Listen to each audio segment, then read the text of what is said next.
Good afternoon, everyone, and welcome to our webinar, Using Tech to Reduce Your Carbon Footprint. My name is David Wilshin. I'm a consultant at Auditel. And Auditel are a carbon consultancy business. We work with organisations looking to map their carbon footprint and help them develop their journey towards net zero.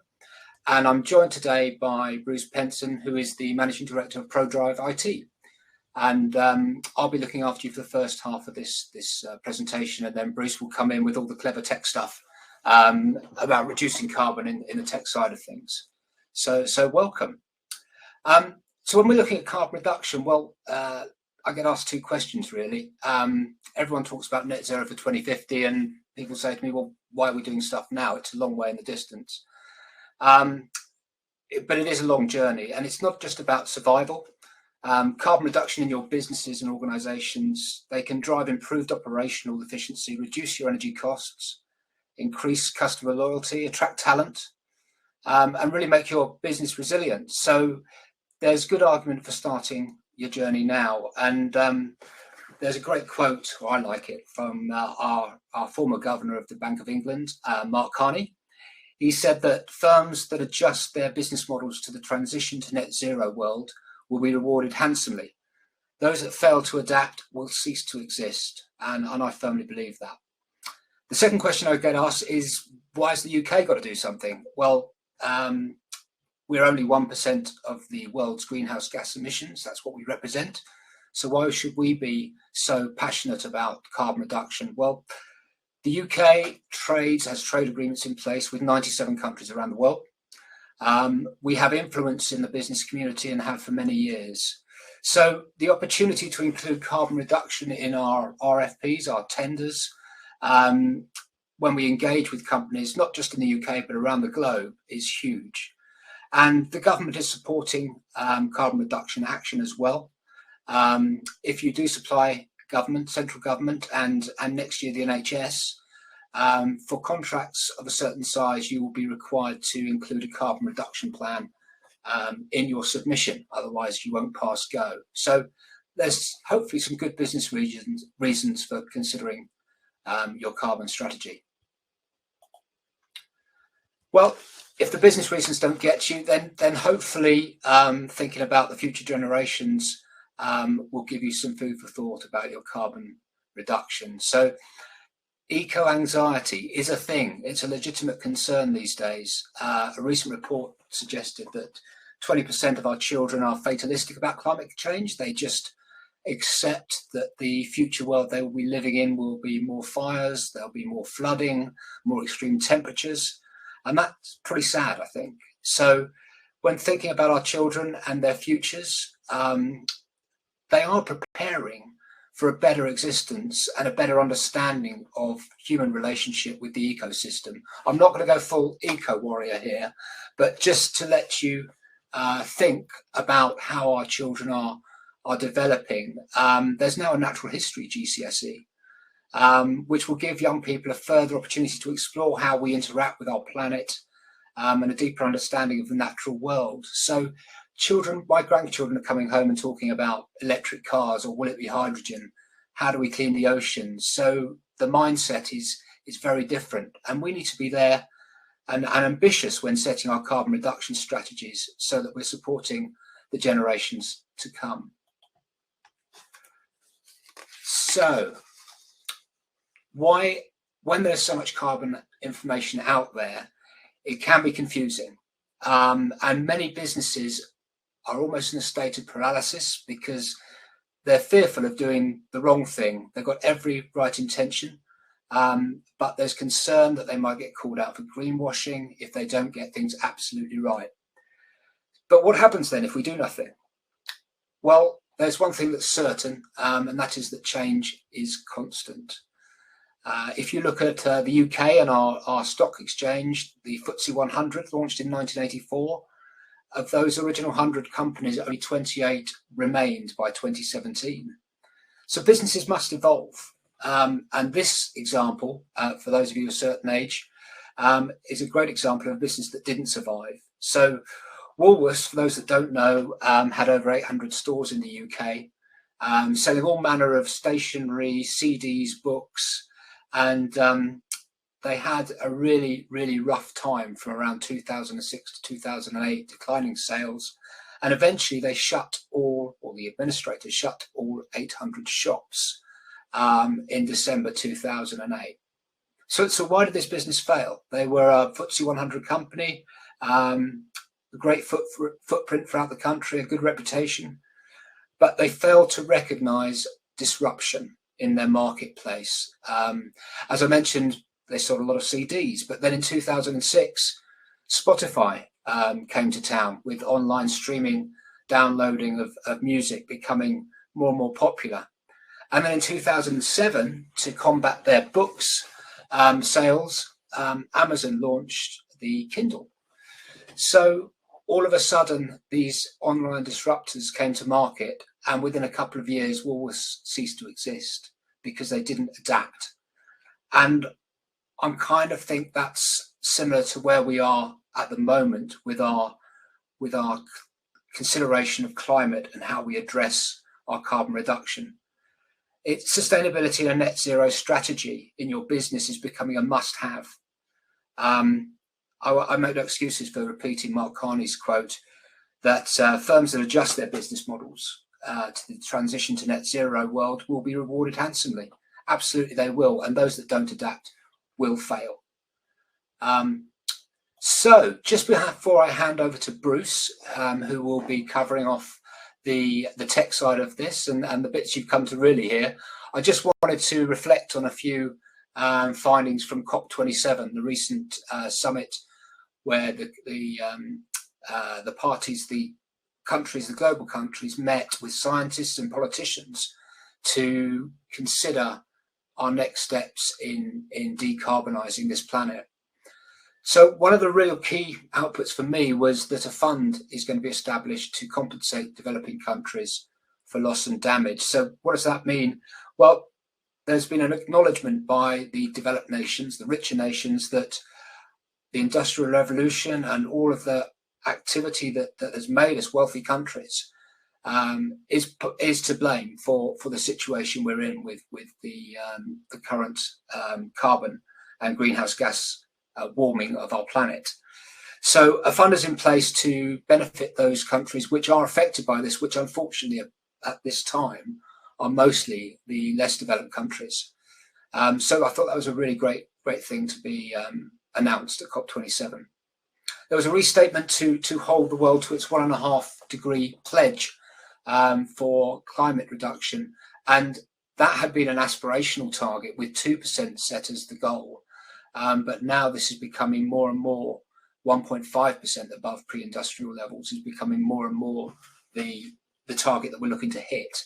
And I think that is absolutely right, because currently we're about 1.2 degrees of warming, and we're already experiencing, as you all know, devastating climate impacts around the world.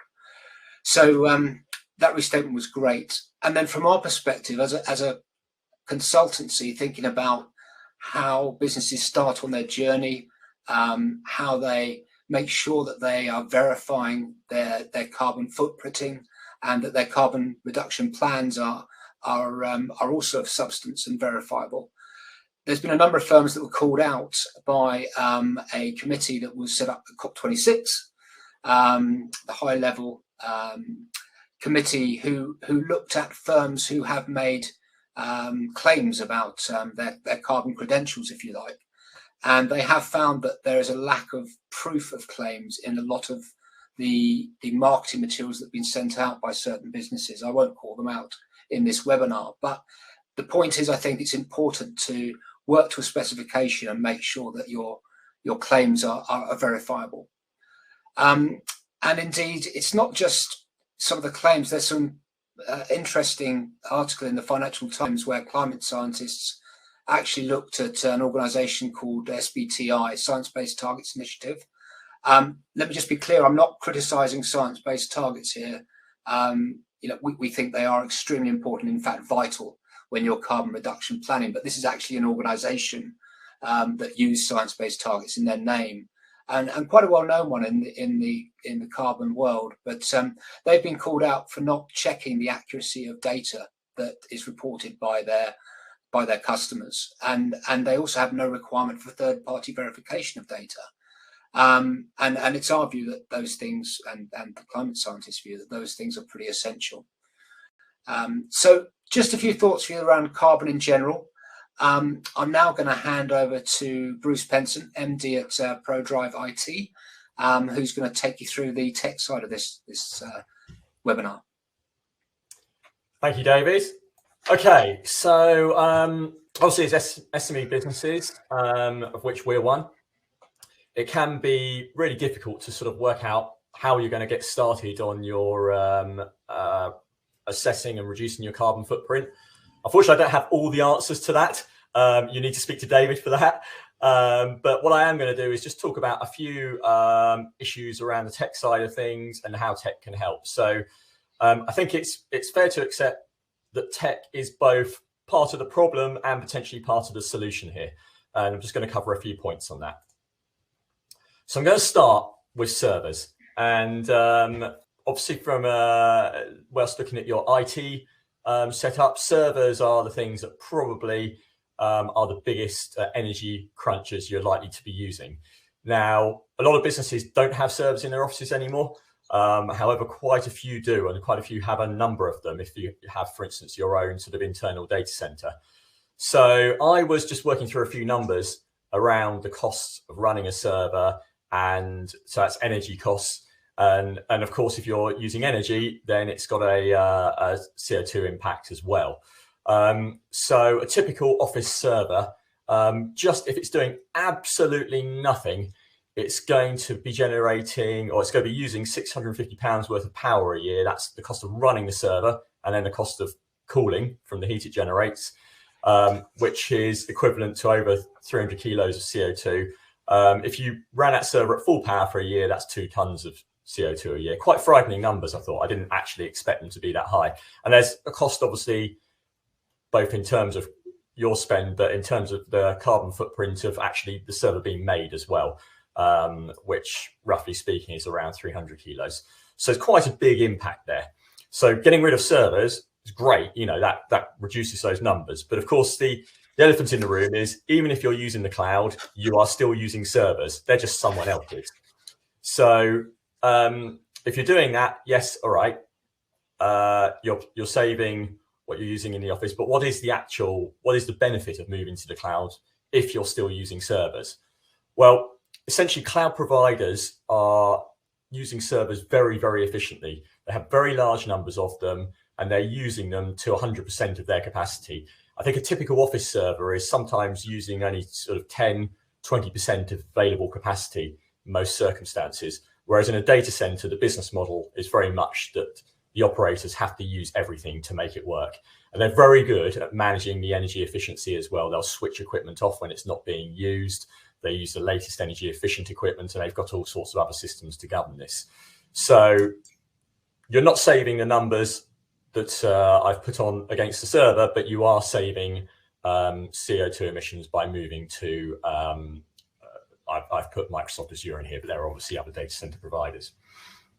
Another thing to consider is that the big tech providers that run these cloud services, Microsoft, Google, they've got big carbon reduction plans themselves. In fact, Microsoft are saying they're going to be carbon neutral in their operations by 2030. So, you know, moving your server in the office to Microsoft, effectively you are running those workloads carbon neutral at that point in time, assuming they manage to make that. And these guys have huge budgets to invest in becoming carbon neutral as well. So believe it or not, this what you see there, that big white vessel, well, it's not very white anymore, is actually a Microsoft data center. So that was sitting on the seabed in the Orkney Islands for several years. And it was part of what Microsoft's evaluation is, whether they can actually use the ocean to cool the data centers, so making them run more efficiently. They obviously identified a security benefit as well, because not many people are going to be breaking into that data center. Okay, so if you move to the cloud, as we established earlier, there is still some kind of carbon footprint for it. Now, Microsoft actually provides some tools that allow you to measure this. And I think most of us involved in business know if you're not measuring something, it's difficult to reduce it. David mentioned earlier, there's obviously going to be supply chain requirements to report what your carbon footprint is, which apply to larger organizations. They'll start applying to smaller organizations soon. So you're going to need to know what this impact is anyway. Microsoft provide a dashboard for their Microsoft 365, which a lot of us use for email and storing documents, that kind of thing. They also provide it for their Azure system. So you can see what the carbon footprint is of your servers that you're running there, and maybe adjust them to reduce it if you're able to. So there's some other useful tools as well. And we've been looking at these recently at ProDrive as we're starting this journey that allow you to really get started on measuring your carbon footprint. So I've put a couple of screenshots on here. These are just plugins for Xero, which is a readily used counting package. And you can map your suppliers to carbon footprint indexes. And essentially, it takes an estimate based on your spend with those suppliers on what you're buying from them as to what your carbon footprint is. It's an estimate, but it's better than not knowing at all. And it's a good way just to get you started on that journey. Now, just some more practical things you can do around the office that involve the tech. So we'll start off with the computers. Laptops are more efficient than desktops. So I've put an approximate saving on there, 13 kilos of CO2 per device per year. They're obviously more efficient because they've got to run off batteries, that kind of thing. There is an overhead, which I'll talk about in a minute, in making a laptop, because you have to make a battery for it, so which you don't for a desktop. So there's a bit of a juggling act here. Office photocopiers. Now, these things are real CO2 munchers. They use a lot of electricity. So making sure that you've got your correct sort of either standby settings or even just switching these devices off using smart plugs overnight is the best way of doing it. Modern ones do have settings to pretty much shut them down, so they have a very small electricity drain, but a lot of people just leave these devices on, and often those settings aren't actually in place by default. If you're running desktop computers, don't just leave them on 24/7. You shut them down overnight. There's a big saving there. All these things, by the way, obviously, we all know our electricity bills are quite high at the moment. If it's saving you CO2, it's probably going to be saving you and your electricity bills as well. So here's a more interesting one. Consider extending the lifetime of your computers. Now, ProDrive, we've always been telling people, make sure you don't run old computers because they're slow and then they go wrong and all that kind of stuff. However, if you go out and you buy a very high spec computer to start with, it pretty much has the same CO2 footprint when it's made as a low spec computer. There's not much difference. There's a difference in cost, obviously. But then if you run that computer for 5 years rather than say 3 years, then you're reducing your footprint that way. And the final one, for those of you still printing out or you're going through reams and reams of paper, just consider a kilo of paper to make that emits a kilo of CO2. So if you cut that paper out of your business, then you've got an immediate saving there as well. Lots of other benefits too. So final thing I want to talk about is just reducing your travel footprint. Now, I know a lot of people are doing this already. This is one of the, I guess, more positive things to come out of the COVID pandemic. And we have switched a lot of meetings to video. And obviously we're doing a webinar today rather than in-person presentation, so people don't have to travel. So that's a great thing. But at the same time, people still want to do business face-to-face. So considering using some tools to increase your travel efficiency is also beneficial. And there's lots of good ones out there. I think I've done a screenshot of Calendly there, which is a calendar organizing system. But if you say, instead of traveling to London 4 days a month, travel 1 day and get all your meetings booked in that day, then, you know, there's obviously a saving there, and very easy to manage that kind of stuff these days. And finally, making sure you've got a hybrid working plan. So a lot of people have hybrid working now, some of you working from home, some of you working in the office. But if you plan these things, have a rota, you might be able to keep the office, say, completely closed for 1 or 2 days a week, and then turn all the heating off, not have any of the equipment on and the overhead that generates as well. And again, there's rotoring tools out there you can use to help plan this as well for your staff, particularly if you haven't got space for everyone in the office. Microsoft, for instance, within their Teams application, they got a staff rotoring tool in there, which is great for managing this kind of thing. And people are releasing lots of new tools and features and stuff to manage these kind of workloads that we're all getting used to now. So on that, I'm going to stop talking about tech, and we're just going to open up the floor to any questions now. For a small business, for instance, what's a good place to get started with carbon reduction? If you're not doing anything at the moment, you don't know where to get going, what's a good starting point? I think you touched on it, Bruce. A really good starting point is finding a quality bit of software, really, that you can put in your spend data for your business, and it will calculate the CO2 emission. It won't be accurate because spend data is not perfect. For example, let's take electricity. If you're lucky enough to be still in a contract from pre the energy crisis, then you'll be paying about 19p per kilowatt hour for your electricity. If you've had to renegotiate a contract, you could be paying 70 or 80p per kilowatt hour. So it's really to accurately calculate your footprint, you need to be looking at the consumption rather than spend. But it does highlight hotspots. And if you haven't got a budget as an SME, which a lot of us haven't at the moment, then it's a really, really good place to start to find out where your hotspots are, and you can start looking into those. Right, so we've got a question that says, so we have 3 racks at a data center. How are we saving on carbon reduction? So I guess just going back to my earlier comments about moving to the cloud and how cloud is effectively data centers, it very much depends on how your servers and your data center is managed.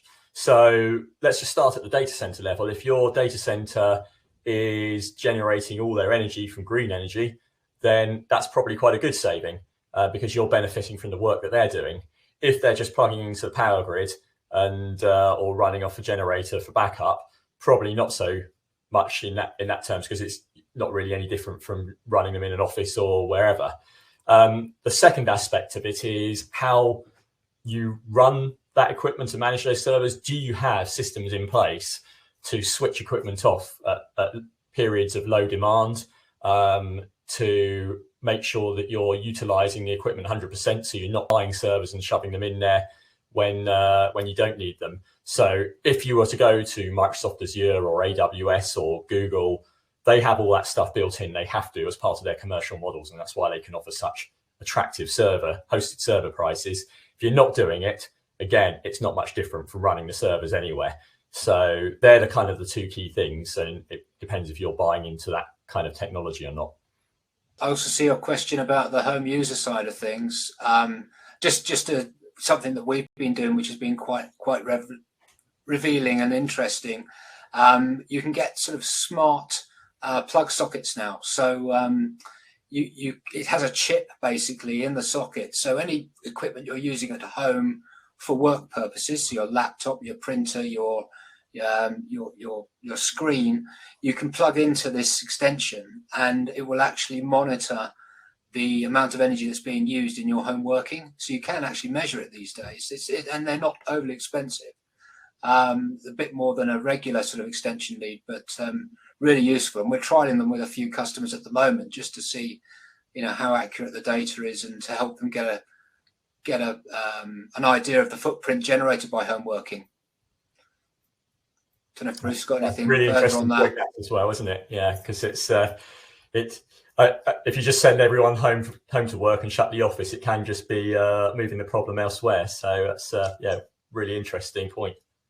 100%, and it still has to be mapped in your carbon footprint. You can't just sort of close the office and say, right, that the carbon generated from the office is gone. You do have to actually survey your staff and understand the hours they're working and what equipment they're using, etc., to assess your carbon footprint. So it doesn't go away.